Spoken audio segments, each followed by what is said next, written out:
എല്ലാവർക്കും നമ്മുടെ ഒരു പുതുപുത്തൻ വീഡിയോയിലോട്ട് സ്വാഗതം. അപ്പോൾ ഇന്നത്തെ നമ്മുടെ റെസിപ്പി ഒരു അടിപൊളി ക്രിസ്മസ് പ്ലം കേക്ക് ആണ്. അപ്പോൾ സാധാരണ നമ്മൾ പ്ലം കേക്ക് ചെയ്തെടുക്കാറ് ആൽക്കഹോളൊക്കെ ചേർത്തിട്ടാണ്. എന്നാൽ ഇതിന് ഈ ഒരു കേക്കിന് നമുക്ക് അതിനൊന്നും ആവശ്യമില്ല. എന്നാൽ അതേ ഒരു ടേസ്റ്റോട് കൂടി വളരെ സിമ്പിളായിട്ട് നമുക്ക് വീട്ടിൽ പ്ലം കേക്ക് റെഡിയാക്കി എടുക്കാൻ വേണ്ടിയിട്ട് പറ്റും കേട്ടോ. സാധാരണ നമ്മൾ ചെയ്തതുപോലെ ഓവൻ ഇല്ലാതെയാണ് നമ്മൾ ഈ ഒരു പ്ലം കേക്ക് ചെയ്തെടുക്കാൻ വേണ്ടിയിട്ട് പോകുന്നത്. അപ്പോൾ എല്ലാവരും തീർച്ചയായിട്ടും ഒന്ന് കണ്ടു നോക്കിയിട്ട് ട്രൈ ചെയ്ത് നോക്കുക.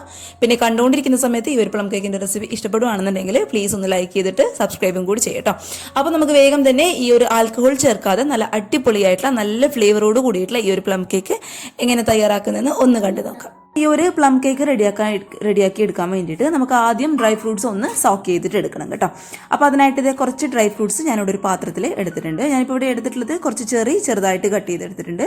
അതേപോലെ ട്യൂട്ടി ഫ്രൂട്ടി എടുത്തിട്ടുണ്ട്. ട്യൂട്ടി ഫ്രൂട്ടി ഒരു കളറിലുള്ള അല്ലാന്നുണ്ടെങ്കിൽ മിക്സ് ആയിട്ടുള്ള കളറിൽ വരുന്നു എന്തായാലും എടുക്കാം കേട്ടോ.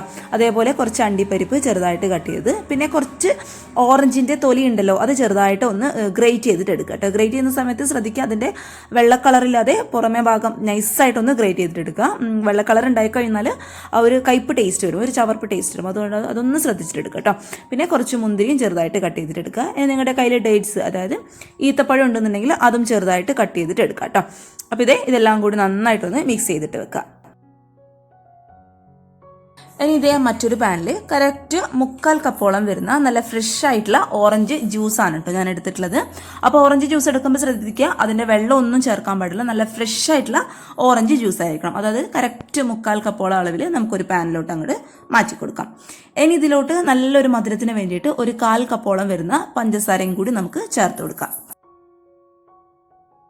ഇനി ഇതിലോട്ട് ഒരു 3/4 ടേബിൾ സ്പൂണോളം വരുന്ന മിക്സഡ് ഫ്രൂട്ട് ജാമാണ് കേട്ടോ ഞാൻ ചേർത്ത് കൊടുക്കുന്നത്. ഇത് നിർബന്ധമില്ല, പക്ഷെ ചേർത്ത് കൊടുത്തു കഴിഞ്ഞാൽ നമ്മുടെ കേക്കിന് നല്ലൊരു ടേസ്റ്റും ഫ്ലേവറും ഒക്കെ ആയിരിക്കും. അതിപ്പോൾ കറക്റ്റ് 3/4 ടേബിൾ സ്പൂണോളം ചേർത്ത് കൊടുക്കാം. ഇനി ഇതൊരു വിസ്കോ അല്ലാന്നുണ്ടെങ്കിൽ ഫോർക്കോ സ്പൂണോ വെച്ചിട്ട് നന്നായിട്ടൊന്ന് മിക്സ് ചെയ്ത് കൊടുക്കുക. ആ ഒരു ജാമിൻ്റെ കട്ടകളൊക്കെ എത്രത്തോളം നിങ്ങൾക്ക് ഉടച്ചെടുക്കാൻ വേണ്ടിയിട്ട് പറ്റും അത്രത്തോളം നന്നായിട്ട് ഉടച്ചെടുക്കുന്ന രീതിയിൽ വേണം നമ്മളിത് മിക്സ് ചെയ്തെടുക്കാൻ വേണ്ടിയിട്ട്. ഇനി ഈ ഒരു മിക്സ് നമുക്ക് സ്റ്റൗവിൽ വെച്ചിട്ട് നന്നായിട്ടൊന്ന് ചൂടാക്കി എടുക്കാം കേട്ടോ. നമ്മൾ ഈ ഒരു മിക്സ് നന്നായിട്ട് ചൂടാകുന്ന സമയത്ത് നമ്മൾ ചേർത്ത് കൊടുത്തിട്ടുള്ള ആ ഒരു ജാമൊക്കെ നന്നായിട്ട് ഇതിലോട്ട് അങ്ങോട്ട് അലിഞ്ഞ് ചേർന്നോളും. പിന്നെ തീ എന്ന് പറയുന്നത് ഒരിക്കലും ഹൈ ഫ്ലെയിമിൽ വെക്കാൻ പാടില്ല, ഒരു ലോ ടു മീഡിയം ഫ്ലെയിമിൽ വെച്ചിട്ട് വേണം നമ്മുടെ ഈ ഒരു ഓറഞ്ച് ജ്യൂസ് നമ്മളൊന്ന് ചൂടാക്കി എടുക്കാൻ വേണ്ടിയിട്ട്. അപ്പോൾ ഈ ഒരു മിക്സ് അത്യാവശ്യം ഒന്ന് കുറുകി ഇതേ കറക്റ്റ് ഈ ഒരു രീതിയിൽ ആയി കിട്ടണം കേട്ടോ. ഒരുപാട് അങ്ങോട്ട് കുറുക്കി പോകാൻ പാടില്ല. ഈ ഒരു രീതിയിൽ ആയി കിട്ടുന്ന സമയത്ത് നമ്മൾ നേരത്തെ എടുത്ത് വെച്ചിട്ടുള്ള നമ്മുടെ ഡ്രൈ ഫ്രൂട്ട്സ് നമുക്ക് കംപ്ലീറ്റ് ആയിട്ട് ഈ ഒരു മിക്സിലോട്ട് അങ്ങോട്ട് ഇട്ട് കൊടുക്കാം. പിന്നെ ഇട്ട് കൊടുക്കുന്ന സമയത്ത് ശ്രദ്ധിക്കുക ഈ ഒരു മിക്സ് എന്ന് പറയുന്നത് ഒരുപാട് കുറുകി പോകാൻ പാടില്ല, കറക്റ്റ് ഇത് ഈ ഒരു പരുവത്തിലായിരിക്കണം കേട്ടോ. എങ്കിലേ നമ്മുടെ ഡ്രൈ ഫ്രൂട്ട്സ് നന്നായിട്ട് നല്ല പെർഫെക്റ്റ് ആയിട്ട് നമുക്ക് സോക്കായി കിട്ടുള്ളൂ. അപ്പോൾ കംപ്ലീറ്റ് ആയിട്ട് ഡ്രൈ ഫ്രൂട്ട്സ് നമുക്ക് ഈ ഒരു ഓറഞ്ച് ജ്യൂസിലോട്ട് മുഴുവനായിട്ട് അങ്ങോട്ട് ചേർത്ത് കൊടുക്കാം.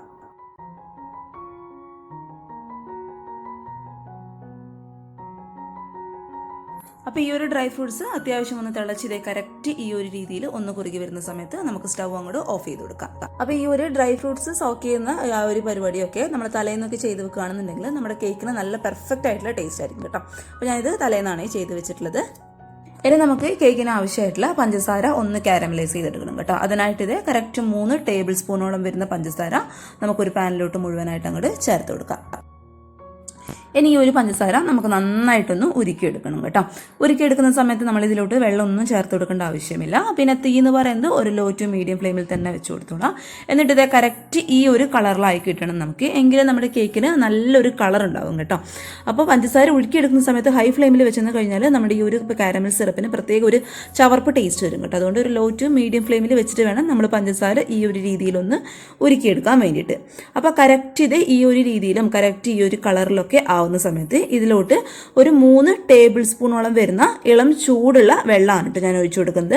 അപ്പോൾ വെള്ളം ഒഴിച്ചു കൊടുക്കുന്ന സമയത്ത് ഇച്ചിരി ഒന്ന് മാറി നിന്നിട്ട് ഒഴിച്ചു കൊടുക്കുക, അല്ലാന്നുണ്ടെങ്കിൽ ഇത് പുറത്തോട്ടൊക്കെ തെറിച്ച് പോകാനുള്ള ചാൻസ് ഉണ്ട് കേട്ടോ. അപ്പോൾ ഇത് കറക്റ്റ് 3 ടേബിൾ സ്പൂണോളം വരുന്ന നല്ല ഇളം ചൂടുള്ള വെള്ളം നമുക്ക് ഇതിലോട്ട് അങ്ങോട്ട് ഒഴിച്ചു കൊടുക്കാം.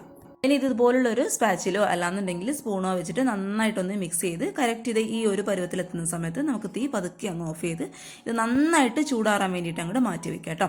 ഇത് കംപ്ലീറ്റ് ആയിട്ട് ചൂടാറി വരണം. അപ്പോൾ ഈ ഒരു സ്റ്റെപ്പ് ആദ്യമേ അങ്ങ് ചെയ്ത് വെച്ചേക്കാം. നമ്മൾ കേക്കിൻ്റെ ബാറ്ററൊക്കെ റെഡി ആയിട്ട് വരുമ്പോഴേക്കും ഈ ഒരു കാരമൽ സിറപ്പ് നന്നായിട്ട് അങ്ങോട്ട് ചൂടാറിക്കളും കേട്ടോ.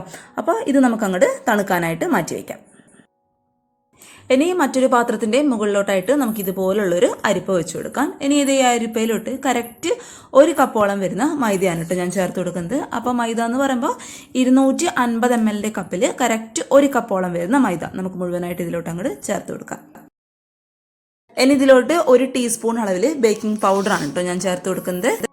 ഇനി ഇതിലോട്ട് 1/4 ടീസ്പൂൺ അളവിൽ ബേക്കിംഗ് സോഡയും കൂടി നമുക്ക് ചേർത്ത് കൊടുക്കാം. അതേപോലെ കേക്കിന്റെ മധുരം ഒന്ന് ബാലൻസ് ആയി കിട്ടാൻ വേണ്ടിയിട്ട് ഒരു നുള്ളുപ്പും കൂടി ഇട്ട് കൊടുക്കാം കേട്ടോ.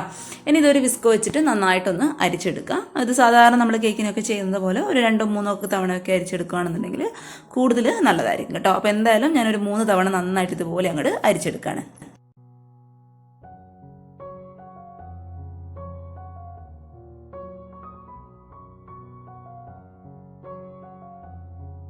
ഇനി ഇതേ ഒരു മിക്സിയുടെ ജാറിലോട്ട് 3/4 കപ്പോളം അളവിൽ പഞ്ചസാരയാണ് കേട്ടോ ഞാൻ ചേർത്ത് കൊടുക്കുന്നത്. ഈ ഒരു പഞ്ചസാര നമുക്കിവിടെ മിക്സിയുടെ ജാറിലിട്ടിട്ട് നന്നായിട്ടൊന്ന് പൊടിച്ചിട്ടെടുക്കണം. അപ്പോൾ അതിനായിട്ട് ഇതേ നല്ല ക്ലീൻ ആയിട്ടുള്ള ഒരു മിക്സിയുടെ ജാറിലോട്ട് 3/4 കപ്പോളം അളവിൽ പഞ്ചസാര നമുക്കിതിലോട്ട് അങ്ങോട്ട് ചേർത്ത് കൊടുക്കാം. ഇനി ഈ ഒരു പ്ലം കേക്കിന് നല്ലൊരു ഫ്ലേവർ കൊടുക്കാൻ വേണ്ടിയിട്ട് ഈ ഒരു പഞ്ചസാരയുടെ കൂടെ ഇതേ ചെറിയൊരു പീസ് പട്ടയാണ് കേട്ടോ ഞാൻ ചേർത്ത് കൊടുക്കുന്നത്. അപ്പോൾ പട്ട ചേർക്കുന്ന സമയത്ത് ഒരുപാട് അളവ് കൂടി പോകാൻ പാടില്ല. കറക്റ്റ് ഇത് ഈ ഒരു അളവിൽ ചേർത്ത് കൊടുത്താൽ മതി. അതേപോലെ ഇത് ഒരു ഏലക്കായ, ഈ ഒരു വലിപ്പത്തിലുള്ള ഏലക്കായ മാത്രം മതി കേട്ടോ. ഈ ഒരു ചേർത്ത് കൊടുക്കുന്ന സ്പൈസസിന്റെ അളവ് കൂടി പോകുകയാണെന്നുണ്ടെങ്കിൽ നമ്മുടെ പ്ലം കേക്കിന് വല്ലാത്ത ഒരു സ്പൈസസിന്റെ ആ ഒരു കുത്തലുണ്ടാവും. അതുകൊണ്ട് അതിന്റെ അളവ് കൂടി പോകാൻ പാടില്ല കേട്ടോ. അപ്പോൾ ഒരു ഏലക്കായ, അതേപോലെ ഇനി ഇതിൽ ഒരു ചെറിയൊരു പീസ് ജാതിപത്രിയും കൂടി ഞാൻ ചേർത്ത് കൊടുക്കുന്നുണ്ട് കേട്ടോ, നല്ലൊരു ഫ്ലേവർ കൊടുക്കാൻ വേണ്ടിയിട്ട്. ഇനി ഇതെല്ലാം കൂടി നമുക്ക് നന്നായിട്ടൊന്ന് ഫൈൻ പൗഡറായിട്ട് പൊടിച്ചിട്ടെടുക്കാം. ഇനി ഇതേ മറ്റൊരു പാത്രത്തിൽ നല്ല ക്ലീൻ ആയിട്ട് കിടക്കുന്ന പാത്രം അടിക്കണം കേട്ടോ. ഇതിലോട്ട് അധികം തണുപ്പില്ലാത്ത റൂം ടെമ്പറേച്ചറിലുള്ള 2 കോഴിമുട്ട ഇതുപോലെ നമുക്കങ്ങോട്ട് പൊട്ടിച്ചിട്ട് ഒഴിച്ചു കൊടുക്കാം. ഇനി മുട്ടയുടെ മണം നന്നായിട്ടൊന്ന് ബാലൻസ് ആക്കി കിട്ടാൻ വേണ്ടിയിട്ട് ഒരു 1/2 ടീസ്പൂൺ അളവിൽ വാനില എസൻസ് ആണ് കേട്ടോ ഞാൻ ചേർത്ത് കൊടുക്കുന്നത്. അപ്പോൾ ഈ ഒരു വാനില എസൻസും മുട്ടയും ചേർത്തിട്ട് നമുക്ക് നന്നായിട്ട് ഒന്ന് ബീറ്റ് ചെയ്തിട്ട് എടുക്കാം. നമ്മളിതുപോലെ വാനില എസൻസ് ചേർത്തിട്ട് മുട്ട ബീറ്റ് ചെയ്തെടുക്കുകയാണെന്നുണ്ടെങ്കിൽ നമ്മുടെ കേക്കിന് ഒട്ടും തന്നെ ആ ഒരു മുട്ടയുടെ മണോ ആ ഒരു ഫ്ലേവറോ ഒന്നും ഉണ്ടാവില്ല കേട്ടോ. അതുകൊണ്ട് വാനില എസൻസ് ചേർത്തിട്ട് തന്നെ നമ്മൾ മുട്ട ഇതുപോലെ നന്നായിട്ടൊന്ന് ബീറ്റ് ചെയ്തിട്ട് എടുക്കാം. ഇനി ഇതുപോലെ ബീറ്റർ ഇല്ലാത്തവർ മിക്സിയുടെ ജാറിലിട്ടിട്ട് ഈ ഒരു മുട്ട നന്നായിട്ടങ്ങ് പതപ്പിച്ചെടുത്താൽ മതി. ഈ ഒരു സ്റ്റെപ്പ് തന്നെ ചെയ്യാം, പക്ഷെ അത് മിക്സിയുടെ ജാറിൽ ചെയ്യാം കേട്ടോ. ബീറ്റർ ഇല്ലാത്തവരാണേ. എന്നിട്ട് നന്നായിട്ട് മുട്ട ഇതുപോലെ അങ്ങോട്ട് പതപ്പിച്ചിട്ട് എടുക്കുക. നന്നായിട്ട് മുട്ട ഇതുപോലെ അങ്ങോട്ട് പതഞ്ഞ് വന്നെന്ന് കഴിഞ്ഞാൽ നമ്മൾ നേരത്തെ മിക്സിയുടെ ജാറിലിട്ടിട്ട് ഫൈൻ പൗഡറായിട്ട് പൊടിച്ചെടുത്തിട്ടുള്ള പഞ്ചസാരയാണ് കേട്ടോ നമ്മൾ ഇതിലോട്ട് അങ്ങോട്ട് ചേർത്ത് കൊടുക്കുന്നത്. എല്ലാം കൂടി അങ്ങോട്ട് ഒരുമിച്ച് ചേർക്കാതെ 2 ട്രിപ്പായിട്ട് പഞ്ചസാര പൊടിച്ചത് നമുക്ക് ഈ ഒരു മുട്ടയുടെ മിക്സിയിലിട്ടിട്ട് നന്നായിട്ട് ഇതുപോലെ അങ്ങോട്ട് പതപ്പിച്ചിട്ടെടുക്കാം. അപ്പോൾ നമ്മുടെ മുട്ടയും പഞ്ചസാരയും ചേർത്തിട്ട് നന്നായിട്ട് ഇതുപോലെ ഞാനൊന്ന് അടിച്ചിട്ടെടുത്തിട്ടുണ്ട് കേട്ടോ. ഈ ഒരു രീതിയിലാണ് വേണ്ടത്. കറക്റ്റായിട്ട് ആ ഒരു മുട്ടയിൽ നമ്മുടെ പഞ്ചസാര നന്നായിട്ട് അങ്ങോട്ട് അലിഞ്ഞു ചേരണം. എങ്കിലും നമ്മുടെ കേക്കിന് നല്ലൊരു മധുരം ഉണ്ടാകും കേട്ടോ. ഇനി ഈ ഒരു കേക്കിന് നല്ലൊരു ടേസ്റ്റും ഫ്ലേവറും ഒക്കെ കൊടുക്കാൻ വേണ്ടിയിട്ട് 1 ടേബിൾ സ്പൂൺ അളവിൽ ബൂസ്റ്റാണ് കേട്ടോ ഞാൻ ചേർത്ത് കൊടുക്കുന്നത്. അപ്പോൾ ഇത് ഓപ്ഷനിലാണ്, കയ്യിലുണ്ടെന്നുണ്ടെങ്കിൽ ചേർത്ത് കൊടുക്കുക. ചേർത്ത് കൊടുത്തു കഴിഞ്ഞാൽ നമ്മുടെ കേക്കിന് നല്ലൊരു ടേസ്റ്റ് ആയിരിക്കും കേട്ടോ. അപ്പോൾ അത് 1 ടേബിൾ സ്പൂണോളം ചേർത്തിട്ട് ഒന്നും കൂടി നമുക്ക് ഈ ഒരു ബീറ്റർ വെച്ചിട്ട് ഒന്ന് ബീറ്റ് ചെയ്തിട്ടെടുക്കാം. അപ്പോൾ ആ ഒരു സമയം കൊണ്ട് നമ്മൾ ഇന്നലെ സോക്ക് ചെയ്തിട്ട് മാറ്റി വെച്ചിട്ടുള്ള നമ്മുടെ ഡ്രൈ ഫ്രൂട്ട്സ് ഒക്കെ കറക്റ്റായിട്ട് ആ ഒരു ഓറഞ്ച് ജ്യൂസിൽ അങ്ങോട്ട് നന്നായിട്ട് സോക്കായിട്ട് ഇരിക്കണം കേട്ടോ. അപ്പോൾ എങ്കിലും നമ്മുടെ കേക്കിന് നല്ലൊരു ടേസ്റ്റും ഫ്ലേവറും ഒക്കെ ഉണ്ടാവും. അപ്പോൾ തലേ ദിവസമൊക്കെ ചെയ്ത് വെക്കുകയാണെന്നുണ്ടെങ്കിൽ കൂടുതൽ നല്ലതായിരിക്കും. ഇനി ഈ ഒരു ഡ്രൈ ഫ്രൂട്ട്സിൽ 1 ടീസ്പൂൺ അളവിൽ മൈദ ഇട്ടിട്ട് നമുക്ക് നന്നായിട്ടൊന്ന് മിക്സ് ചെയ്തെടുക്കാം കേട്ടോ. നമ്മളിത് ഡയറക്റ്റായിട്ട് കേക്കിൻ്റെ ബാറ്ററിലോട്ട് ചേർത്ത് കൊടുക്കുന്ന സമയത്ത് ഇതെല്ലാം കൂടി ഒരുപോലെ അടിയിൽ അങ്ങോട്ട് അടിഞ്ഞു കൂടിയിരിക്കും. അപ്പോൾ അത് ഒഴിവാക്കാൻ വേണ്ടിയിട്ട് 1 ടീസ്പൂൺ അളവിൽ മൈദ ഇട്ടിട്ട് നന്നായിട്ട് ഇതുപോലെ അങ്ങോട്ട് മിക്സ് ചെയ്തിട്ടെടുക്കാം. ഇനി നമ്മൾ നേരത്തെ അരിച്ച് മാറ്റി വെച്ചിട്ടുള്ള മൈദയുടെ മിക്സ് നമുക്ക് കുറച്ചായിട്ട് ഈ ഒരു മുട്ടയുടെ മിക്സിലോട്ട് അങ്ങോട്ട് ചേർത്ത് കൊടുക്കാം കേട്ടോ. എല്ലാം കൂടി അങ്ങോട്ട് ഒരുമിച്ച് ചേർക്കാതെ കുറച്ചായിട്ട് മൈദയുടെ മിക്സ് ഇതിലോട്ട് അങ്ങോട്ട് ഇട്ട് കൊടുക്കുക. അതിൻ്റെ കൂടെ തന്നെ നമ്മൾ നേരത്തെ റെഡിയാക്കി വെച്ചിട്ടുള്ള ഡ്രൈ ഫ്രൂട്ട്സിൻ്റെ ആ ഒരു മിക്സ് ഉണ്ടല്ലോ, അതും കൂടി നമുക്ക് ഇതിലോട്ട് അങ്ങോട്ട് ചേർത്ത് കൊടുക്കാം. ഇനി ഇതിൻ്റെ കൂടെ തന്നെ നമ്മുടെ കേക്കിന് നല്ലൊരു കളർ കൊടുക്കാൻ വേണ്ടിയിട്ട് നമ്മൾ നേരത്തെ റെഡിയാക്കി വെച്ചിട്ടുള്ള പഞ്ചസാരയുടെ ആ ഒരു ഷുഗർ കാരമലും കൂടി നമുക്ക് ഇതിലോട്ട് അങ്ങോട്ട് ആഡ് ചെയ്തിട്ട് കൊടുക്കാം. ഇനി ഇതുപോലെ ബീറ്റർ വെച്ചിട്ട് ഏറ്റവും ലോ സ്പീഡിൽ ഒന്ന് മിക്സ് ചെയ്യുക കേട്ടോ. ഒരുപാട് തവണ അങ്ങോട്ട് ഇട്ട് കറക്കി എടുക്കേണ്ട ആവശ്യമില്ല. പതുക്കെ ലോ സ്പീഡിലിട്ടിട്ട് ഒന്ന് മിക്സ് ചെയ്യുക മാത്രം.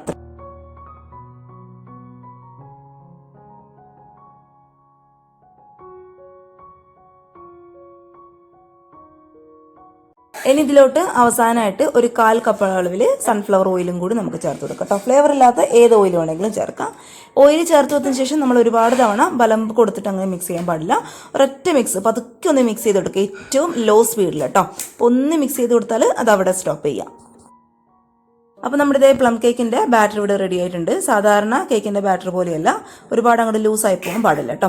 അപ്പോൾ ഈ ഒരു കേക്ക് ടിന്നിലാണ് നമ്മൾ പ്ലം കേക്ക് റെഡിയാക്കി എടുക്കാൻ വേണ്ടിയിട്ട് പോകുന്നത്. അപ്പോൾ കേക്ക് ടിന്നിൻ്റെ അടിയിലായിട്ട് ബട്ടർ പേപ്പർ വെച്ച് കൊടുക്കുക. എന്നിട്ട് ഇതുപോലെ ഓയിൽ നന്നായിട്ടൊന്ന് തൂത്തിട്ട് കൊടുക്കുക കേട്ടോ. ഇത് നമ്മൾ റെഡിയാക്കി വെച്ചിട്ടുള്ള കംപ്ലീറ്റ് കേക്ക് ബാറ്റർ നമുക്ക് ഈ ഒരു ടിന്നിലോട്ട് അങ്ങോട്ട് ഒഴിച്ചു കൊടുക്കാം. എന്നിട്ട് ജസ്റ്റ് ഇതുപോലെ ഒന്ന് ടാപ്പ് ചെയ്തിട്ട് കൊടുക്കുക കേട്ടോ. എന്തെങ്കിലും എയർ ബബിൾസും കാര്യങ്ങളൊക്കെ ഉണ്ടെന്നുണ്ടെങ്കിൽ അത് കംപ്ലീറ്റ് ആയിട്ട് അങ്ങോട്ട് മാറാൻ വേണ്ടിയിട്ടാണ്. ഇനി ഇതിൻ്റെ മുകളിലോട്ടായിട്ട് കുറച്ച് ഡ്രൈ ഫ്രൂട്ട്സ് ഇതുപോലെ ഞാനൊന്ന് ഇട്ട് കൊടുക്കുന്നുണ്ട്. നമ്മുടെ കേക്ക് ആയി കഴിഞ്ഞാൽ കാണാനായിട്ട് നല്ലൊരു ഭംഗിക്ക് വേണ്ടിയിട്ടാണ് കേട്ടോ. അപ്പോൾ കുറച്ച് ഡ്രൈ ഫ്രൂട്ട്സ് ഇതുപോലെ അങ്ങോട്ട് ഇട്ട് കൊടുക്കാം. ഇനി ഇതേ ഇഡ്ഡലി ചെമ്പിൽ ആവശ്യത്തിന് വെള്ളം വെച്ച് കൊടുക്കുക. അതിൻ്റെ മുകളിലോട്ടായിട്ട് ഒരു റിങ് ഇറക്കി വെച്ച് കൊടുത്തതിന് ശേഷം പതുക്കെ നമുക്ക് ഈ ഒരു കേക്ക് ടിന് ഇതിൻ്റെ മുകളിലോട്ടായിട്ട് അങ്ങോട്ട് വെച്ച് കൊടുക്കാം കേട്ടോ. എന്നിട്ട് നന്നായിട്ട് ഈ ഒരു കേക്ക് ടിന് ഒന്ന് കവർ ചെയ്ത് കൊടുക്കുക കേട്ടോ. ആവിയിൽ ആ വെള്ളം വീഴാതിരിക്കാൻ വേണ്ടിയിട്ടാണ്. ഇനി ഇതുപോലുള്ളൊരു വെയിറ്റ് ഉള്ളത് എന്തെങ്കിലും ഇതിൻ്റെ മുകളിലോട്ടായിട്ട് നമ്മൾ വെച്ച് കൊടുക്കുകയാണെന്നുണ്ടെങ്കിൽ നമ്മുടെ കേക്ക് പെട്ടെന്ന് അങ്ങോട്ട് ബേക്കായി കിട്ടും.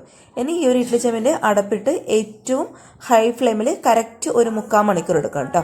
പ്ലം കേക്ക് വേവാനായിട്ട് ഇത്തിരി ഒന്ന് സമയം എടുക്കും. അതുകൊണ്ട് ഏറ്റവും ഹൈ ഫ്ലെയിമിൽ കറക്റ്റ് 3/4 മണിക്കൂർ. അപ്പോഴത്തേ നമ്മുടെ പെർഫെക്റ്റ് ആയിട്ടുള്ള പ്ലം കേക്ക് ഇവിടെ റെഡി ആയിട്ടുണ്ട്. ഇതിപ്പോൾ അടുത്ത ദിവസം ആയിട്ടുണ്ട് കേട്ടോ. ചൂടൊക്കെ കംപ്ലീറ്റ് ആയിട്ട് മാറി നമ്മൾ ആ ഒരു പ്ലം കേക്കൊക്കെ അടുത്ത ദിവസം കഴിക്കാനായിരിക്കും കൂടുതൽ ടേസ്റ്റ് ഉണ്ടാവുക. അപ്പോൾ നല്ല പെർഫെക്റ്റ് ആയിട്ടുള്ള പ്ലം കേക്കാണ്. തീർച്ചയായിട്ടും എല്ലാവരും ഒന്ന് ട്രൈ ചെയ്ത് നോക്കുക. ഞാൻ ഇതൊന്ന് കട്ട് ചെയ്തിട്ടും കൂടി കാണിച്ചു തരാം.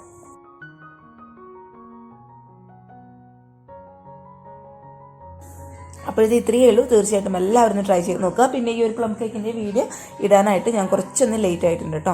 അപ്പോൾ എല്ലാവർക്കും ഇഷ്ടമായെന്ന് വിചാരിക്കുന്നു. ഇഷ്ടപ്പെട്ടാൽ ഇതുവരെ ട്രൈ ചെയ്യാത്തവർ ഉറപ്പായിട്ടും ഒന്ന് ട്രൈ ചെയ്ത് നോക്കാം കേട്ടോ. അപ്പോൾ നാളെ ഒരു നല്ല വീഡിയോ ആയിട്ട് കാണും വരെ താങ്ക് യു ഫോർ വാച്ചിങ് സിംനാസ് ഫുഡ് വേൾഡ്. ബൈ.